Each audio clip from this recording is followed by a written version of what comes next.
Welcome back to my YouTube channel. आज का जो एपिसोड है बिहार स्टेट शिक्षण कला, और ये जो है क्वेश्चन है बिहार स्टेट 21 मई 2024 का प्रीवियस क्वेश्चन है। अगर आप इस सीरीज़ को बनाते हैं तो कंफर्म है कि आपका 10 से 15 नंबर पक्का हो जाएगा। तो इसमें जो टोटल क्वेश्चन रहेगा 30 नंबर है, मगर हम उसमें 10 और ऐड कर दिए, टोटल क्वेश्चन जो रहेगा 40 नंबर।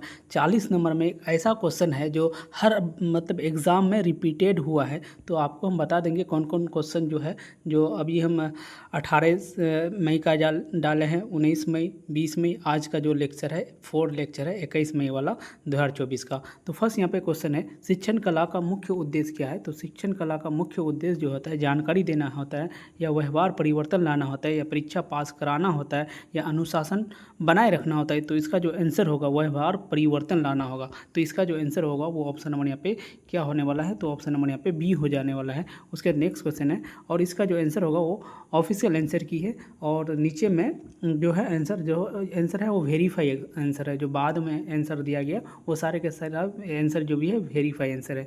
तो इसमें कोई भी अफवाह में नहीं पड़ना है। उसके नेक्स्ट क्वेश्चन है अधिगम का अर्थ है, अधिगम का अर्थ है क्या होता है। तो अधिगम का अर्थ होता है पढ़ना होता है, या अनुभव से व्यवहार परिवर्तन, या फिर याद करना होता है, या सुनना होता है। तो अधिगम का जो अर्थ होता है अनुभव से व्यवहार परिवर्तन। तो ऑप्शन नंबर यहाँ पे बी हो जाएगा। उसके बाद नेक्स्ट क्वेश्चन है शिक्षण विधि का चयन किस पर निर्भर करता है। तो शिक्षक की इच्छा पर, विद्यार्थियों के स्तर, वो विषय की प्रकृति पर, या प्रधानाध्यापक पर, या फिर पाठ्य पुस्तक पर। तो इसका जो आंसर होगा वो ऑप्शन नंबर यहाँ पे बी हो जाएगा, विद्यार्थी के स्तर व विषय की प्रकृति पर हो जाएगा। उसके बाद नेक्स्ट क्वेश्चन है, उसके बाद ब्लूम का वर्गीकरण किससे संबंधित है। तो मूल्यांकन से, अधिगम उद्देश्यों से, या अनुशासन से, या प्रेरणा से। तो इसका जो आंसर होगा वो ऑप्शन नंबर यहाँ पे बी हो जाने वाला है, अधिगम उद्देश्यों से हो जाएगा। ऑप्शन नंबर यहाँ पे बी हो जाएगा। उसके बाद नेक्स्ट क्वेश्चन है सूक्ष्म शिक्षण है ना, माइक्रो टीचिंग का उद्देश्य है समय बचाना होता है, या शिक्षण कौशल का विकास करना होता है, या विद्यार्थियों की संख्या बढ़ाना होता है, या फिर परीक्षा कराना होता है। तो इसका जो आंसर होगा वो ऑप्शन नंबर यहाँ पे बी हो जाएगा, शिक्षण कौशल का विकास करना होता है। क्या होगा, ऑप्शन नंबर यहाँ पे बी हो जाएगा। उसके बाद नेक्स्ट क्वेश्चन है यहाँ पे शिक्षण योजना का उद्देश्य है, या फिर शिक्षण को व्यवस्थित बनाना, शिक्षक को आराम देना, या कितना अच्छा बात है, शिक्षक को आराम देना, या छात्रों का मूल्यांकन करना, या केवल उपस्थिति लेना। तो इसका जो आंसर होगा, ये भी नेगेटिव वर्ड है, ये भी नेगेटिव वर्ड है, ये भी नेगेटिव है। तो इसमें एक ही है जो शिक्षण को व्यवस्थित बनाना होता है। तो ऑप्शन नंबर यहाँ पे ए हो जाएगा। उसके बाद यहाँ पे नेक्स्ट क्वेश्चन है प्रभावी शिक्षक की पहचान क्या है। पहचान क्या है, कठोरता है, सहानुभूति, वो प्रेरक व्यवहार होगा, या फिर सख्त अनुशासन होगा, या दूरी बनाए रखना होगा। तो इसका जो आंसर होगा वो ऑप्शन नंबर बी हो जाएगा, सहानुभूति वो प्रेरक व्यवहार हो जाएगा। ऑप्शन नंबर यहाँ पे बी हो जाएगा। उसके बाद नेक्स्ट क्वेश्चन है कक्षा प्रबंधन का मुख्य उद्देश्य है। तो व्यवस्था वो अनुशासन बनाना, भय उत्पन्न करना। तो भय उत्पन्न करना ये नेगेटिव वर्ड है, जहाँ पे भय उत्पन्न करने वाला आ जाए, सजा देना आ जाए, मौन मतलब चुपचाप रहना, ये भी गलत है। तो यहाँ पे जो आंसर होगा वो ऑप्शन नंबर ए हो जाएगा, व्यवस्था वो अनुशासन बनाना हो जाएगा।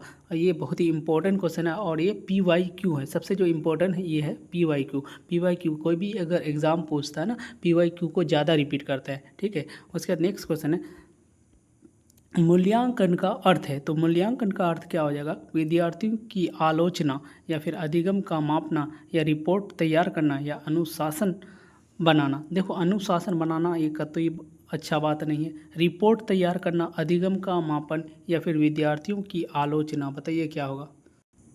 तो इसका जो आंसर होगा वो ऑप्शन नंबर बी हो जाएगा। क्या होगा, मूल्यांकन का अर्थ, अगर आप मूल्यांकन करते किसी भी स्टूडेंट का तो उसका क्या करते हैं, अधिगम का मापन करते कि कितना उसको आता है नहीं आता है, तो उसका अधिगम का मापन करते। तो इसका जो आंसर होगा वो ऑप्शन नंबर बी हो जाएगा। उसके बाद नेक्स्ट क्वेश्चन है, यहाँ पे क्वेश्चन देखिए अनुदेशानात्मक उद्देश्य, मतलब यहाँ पे का है ना डैश का संबंध है। तो देखिए शिक्षक से,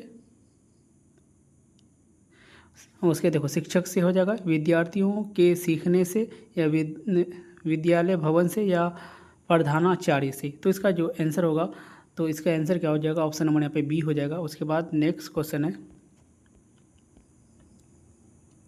और एक बात, अगर आप लोग को जीएस चाहिए, मतलब 20 नंबर जो जीएस होता है, अब अगर आप दो ऐसा वीडियो बना देंगे जो जीएस पूरा कवर हो जाएगा, 5-5 नंबर करके है, 5 नंबर जीएस में अब बता देते हैं। देखो 5 नंबर मैथ पूछेंगे, 5 नंबर करेंट अफेयर पूछा जाएगा, और उसके बाद 5 नंबर जो है जियोग्राफी, 5 नंबर हिस्ट्री और साइंस, टोटल मिलाकर 4-5 नंबर करके 20 नंबर दिया रहेगा, ठीक है। बाकी विद्यार्थियों को सक्रिय बनाती है। देखो प्रेरणा शिक्षण क्यों आवश्यक है, तो विद्यार्थियों को सक्रिय बनाती है। बाकी अगर आप लोग एक चीज़ कर सकते हैं, जैसे आप प्लेलिस्ट विजिट कीजिए, वहाँ पे जो है TRE 4 का ये है जीएस पेपर डाला हुआ है, कम से कम 10 से 12 लेक्चर है, आप उसको भी देखते हैं तो 100% है कि आपका 20 में से तो 10 प्लस आ ही जाएगा, मतलब ज़्यादा नहीं है। आप 2 घंटा देखिएगा 2K के स्पीड करके, तो पूरा वीडियो देख लीजिएगा। उसके बाद डराती है या फिर समय बिताती है या फिर अनुशासन बिगाड़ती है, तो देखो अनुशासन बिगाड़ती भी नहीं है। प्रेरणा का अर्थ जो होता है वो विद्यार्थी को सक्रिय बनाती है, एक्टिव बनाती है, क्या एक्टिव हो जाएगा, ऑप्शन नंबर यहाँ पे ए हो जाएगा। उसके बाद नेक्स्ट क्वेश्चन है, शिक्षण सामग्री का चयन किस आधार पर किया जाता है, तो विद्यार्थी की आवश्यकता व आयु पर, ठीक है, ये बहुत ही अच्छा बात है, आयु पर किया जाता है, एज के अकॉर्डिंग। उसके बाद शिक्षक की पसंद पर, या फिर यहाँ पे दिया है प्रधानाध्यापक के आदेश पर या फिर बजट पर, तो इसका जो आंसर होगा यहाँ पे शिक्षण सामग्री जो चयन है ना, चयन किस आधार पर किया जाता है, तो ये हो जाएगा विद्यार्थी की आवश्यकता वो आयु पर, एज के अकॉर्डिंग हो जाएगा।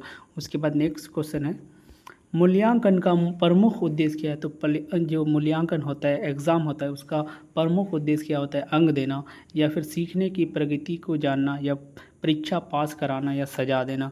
तो यहाँ पे सजा देना गलत बात है, अंक देना भी गलत बात है, परीक्षा पास कराना भी गलत बात है, तो एक ही बात यहाँ पे सही है। जो पॉजिटिव आंसर एक है वो सीखने की प्रगति जानना है, तो आंसर बी हो जाएगा। उसके बाद नेक्स्ट क्वेश्चन है, शिक्षण विधियों का वर्गीकरण किसने किया था, तो हर्बर्ट ने किया था, या पावलोव ने किया था, या थॉर्नडाइक ने किया था, या फिर ब्लूम ने किया था। तो बताइए इसका आंसर क्या होगा, तो इसका जो आंसर होगा वो ऑप्शन नंबर यहाँ पे ए हो जाएगा। उसके बाद नेक्स्ट क्वेश्चन है, कक्षा में विविधता का अर्थ है सभी विद्यार्थी समान होगा, समान तो नहीं होगा, मतलब यहीं पे बोल दिया कि डाइवर्स स्टूडेंट्स का होगा, विद्यार्थियों में अंतर होना, केवल मेधावी विद्यार्थी या केवल कमज़ोर विद्यार्थी, तो इसका जो आंसर होगा सभी स्टूडेंट में जो अंतर होना चाहिए। उसके बाद यहाँ पे नेक्स्ट क्वेश्चन है, अधिगम स्थानांतरण का अर्थ है सीखना भूल जाना, एक स्थिति में सीखा हुआ दूसरे में लागू करना। तो स्थानांतरण मतलब ये क्या होता है, मतलब यहाँ पे है ना, स्थानांतरण होता है एक जगह से दूसरे जगह जाना, तो ये हो जाएगा एक स्थिति में सीखा हुआ दूसरे में लागू करना होगा, ऑप्शन नंबर यहाँ पे बी हो जाएगा। उसके बाद नेक्स्ट क्वेश्चन है, कक्षा पारिस्थितिकी तंत्र का प्रमुख उद्देश्य है प्रभावी शिक्षण का वातावरण बनाना या पर्यावरण बनाना, या फिर केवल अनुशासन या फिर पाठ्यक्रम, तो इसका जो आंसर होगा यहाँ पे ऑप्शन नंबर यहाँ पे ए हो जाएगा। उसके बाद नेक्स्ट क्वेश्चन है, अधिगम के आंतरिक कारक हैं, तो अधिगम के आंतरिक कारक क्या होगा, प्रेरणा होगा, रुचि होगा, मानसिक स्वास्थ्य या विद्यालय भवन। तो आंतरिक विद्यालय बाहर वाला है, भवन भी बाहर है, शिक्षक पुस्तकें भी नहीं होगा, समय भी नहीं होगा, तो यहाँ पे जो है ना अधिगम आंतरिक है, आंतरिक मतलब इंटरनल में क्या हो जाएगा, प्रेरणा होगा, रुचि होगा, मानसिक होगा और स्वास्थ्य होगा, तो ऑप्शन नंबर यहाँ पे ए हो जाएगा। उसके बाद नेक्स्ट क्वेश्चन है, प्रभावी शिक्षण के लिए आवश्यक है, तो विषय का गहरा ज्ञान, वो संप्रेषण कौशल, और यहाँ पे डराना, अनुशासन, प्रियता या कराई, तो बताइए क्या होगा, तो इसका आंसर होगा रूसो ने था, ऑप्शन नंबर यहाँ पे बी हो जाए, सॉरी ऑप्शन नंबर यहाँ पे ए हो जाएगा, रूसो ने। उसके बाद नेक्स्ट क्वेश्चन है, समूह शिक्षण विधि एक उदाहरण है, चर्चा विधि, व्याख्यान विधि, मौन पठन या फिर पुनरावर्ती, तो बोल दीजिए समूह शिक्षण विधि। तो देखो मौन विधि होता है ना जो चुपचाप होता है, मौन विधि ये तो होगा नहीं, तो यहाँ पे जो समूह शिक्षण विधि है वो चर्चा विधि हो जाएगा, ठीक है। उसके बाद नेक्स्ट क्वेश्चन है, मौखिक परीक्षा किस प्रकार का मूल्यांकन है, मौखिक, तो ये ना बहुत इंपॉर्टेंट क्वेश्चन, आप VVI लगा लीजिए, और ये क्वेश्चन पूछेगा 100% आप लिख लीजिए, तो VVI क्वेश्चन लगा लीजिए। ये देखिए पे क्या है, तो मौखिक परीक्षा किस प्रकार का मूल्यांकन है, ये है ना, इतना बार रिपीट किया है क्वेश्चन को, तो इसका जो आंसर होगा प्रारूपिक मूल्यांकन हो जाएगा। ऑप्शन नंबर यहाँ पे ए हो जाएगा, प्रारूपिक। मौखिक परीक्षा किस प्रकार का मूल्यांकन है, तो प्रारूपिक मूल्यांकन, याद रखना है। उसके बाद नेक्स्ट क्वेश्चन है, शिक्षण में अनुशासन का अर्थ है। तो शिक्षण में अनुशासन का अर्थ क्या होता है, व्यवस्थाएं बनाए रखना, डराना, सजा देना, समय नष्ट करना। तो इसका ये ना, ये तीनों जो है नेगेटिव वर्ड, तो इसमें सिर्फ ऑप्शन नंबर ये हो जाएगा, व्यवस्था बनाए रखना होता है। उसके बाद नेक्स्ट क्वेश्चन है, शिक्षण के 3 मुख्य तत्व हैं। तो ये क्वेश्चन ना हर एक पेपर, जो जितना भी पेपर हुआ है, पेपर जैसे 18 तारीख का हुआ, 19 तारीख का, 20 तारीख का, 21 तारीख का, हर एक पेपर में ये क्वेश्चन को उतार दिया, एकदम कॉपी कर दिया गया। तो इसका जो आंसर होगा शिक्षक, विद्यार्थी और विषय वस्तु। तो ये भी क्वेश्चन बहुत ही यही क्वेश्चन है। उसके नेक्स्ट क्वेश्चन है, अनुभव आधारित शिक्षा का प्रवर्तक कौन था। तो जॉन डेवी ने था, थॉर्नडाइक था, या फिर पावलोव था, या फिर हार्वर्ड ने था। तो इसका जो आंसर होगा वो ऑप्शन नंबर यहाँ पे ए हो जाएगा, जॉन डेवी ने था। उसके नेक्स्ट क्वेश्चन है, शिक्षण सहायक सामग्री का उपयोग क्यों किया जाता है। तो शिक्षण को रोचक व प्रभावी बनाने हेतु, समय बिताने हेतु, या फिर अनुशासन हेतु, या फिर परीक्षा हेतु। तो देखिए यहाँ पे यू हो गया, चलो कोई बात नहीं। तो यहाँ पे जो आंसर होगा वो ऑप्शन नंबर यहाँ पे ए हो जाएगा, शिक्षण को रोचक व प्रभावी बनाने हेतु हो जाएगा। ऑप्शन नंबर यहाँ पे ए हो जाएगा। उसके बाद नेक्स्ट क्वेश्चन है, शिक्षा मनोविज्ञान का मुख्य उद्देश्य है ना, शिक्षा मनोविज्ञान का मुख्य उद्देश्य है।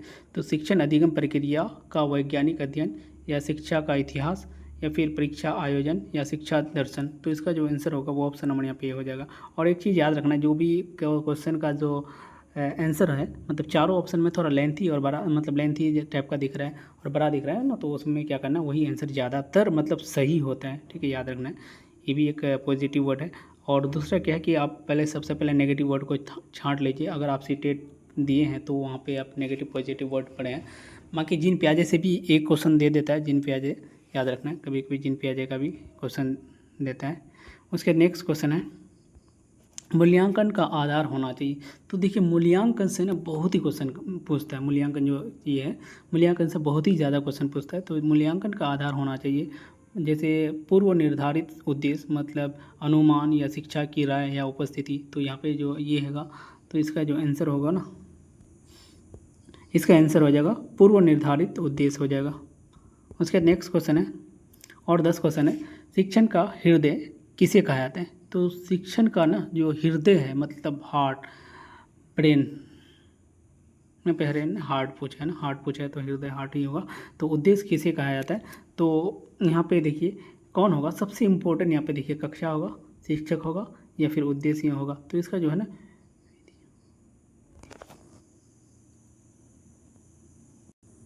शिक्षण का हृदय किसे कहा जाता है, तो यहाँ पे क्वेश्चन विधियों को कहा जाता है, या विद्यार्थी भी होना था यहाँ पे। तो ऑप्शन नंबर यहाँ पे बी दिया है। चलो नेक्स्ट क्वेश्चन हम लोग देखते हैं, शिक्षक के व्यक्तित्व का प्रभाव किस पर पड़ता है। तो विद्यार्थियों पर, विद्यालय भवन पर, सरकार पर, किताबों पर। तो इसका जो आंसर होगा वो ऑप्शन नंबर यहाँ पे ए है। उसके नेक्स्ट क्वेश्चन है, सार्थक अधिगम किस प्रकार आधारित है। सार्थक, तो पूर्व ज्ञान पर, रटने पर, अनुशासन पर, या परीक्षा पर। तो सार्थक जो ज्ञान होगा वो ऑप्शन नंबर यहाँ पे क्या हो जाएगा, ऑप्शन नंबर 1 मिनट 2, देखो सार्थक अधिगम किस प्रकार आधारित है, तो पूर्व ज्ञान पर हो जाएगा, पूर्व ज्ञान पर। प्रेरणा का मुख्य कार्य है, प्रेरणा का मुख्य कार्य क्या है। तो ये क्वेश्चन रिपीट हो गया क्या, तो 1 मिनट।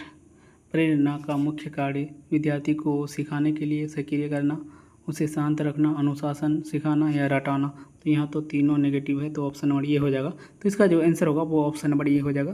ये शायद रिपीटेड क्वेश्चन है।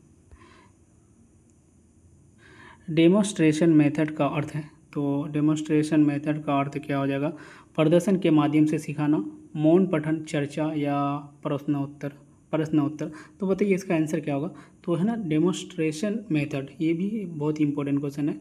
तो ये जो है अक्सर ज़्यादातर पेपर, मतलब 11-12 में ज़्यादा ही क्वेश्चन को पूछते हैं, बट पेपर 1 में कम पूछते हैं। तो यहाँ पे प्रदर्शन के माध्यम से सिखाना हो जाएगा, ऑप्शन नंबर यहाँ पे ये हो जाएगा। उसके बाद नेक्स्ट क्वेश्चन है, थॉर्नडाइक किससे संबंधित है। अधिगम के नियमों से, शिक्षा नीति से, विद्यालय प्रबंधन से, या परीक्षा प्रणाली से। तो इसका जो आंसर होगा वो ऑप्शन नंबर यहाँ पे ये हो जाएगा।